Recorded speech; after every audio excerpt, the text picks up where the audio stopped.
आगे के श्लोक में भी भर्तृहरि अपनी इच्छा को विस्तार दे रहे हैं। महादेव ही मेरे एकमात्र आराध्य देव है, गंगा ही एकमात्र नदी है, पर्वतीय कंदरा ही घर है, दिशाएं ही वस्त्र हैं, काल ही मित्र है, किसी के सामने दीन न होना यह एकमात्र व्रत है। कहाँ तक कहे बट वृक्ष ही दैता है।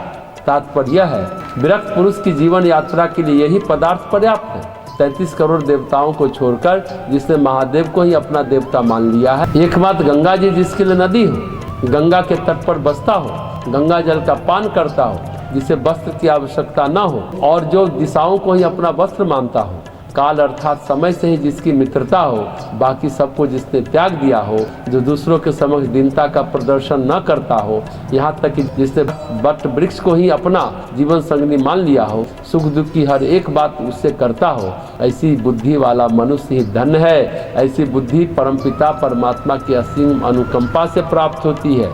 ये श्लोक बहुत ही विलक्षण श्लोक है। इसमें संसार की जो परेशानी है उसका कारण क्या है, कैसे परेशानी आती है, विलक्षण है। रूपक के रूप में भर्तृहरि ने इसको वर्णित किया है। अगले श्लोक में महाराज भर्तृहरि कहते हैं कि आशा नाम की एक नदी है, इसे मनोरथ यानी इच्छा रूपी जल भरा है और तृष्णा रूपी लहरें उठा करती है। यह नदी राग अनुराग रूपी मगरों से भरी हुई, तर्क वितर्क रूपी पक्षी इस पर मंडराया करते हैं।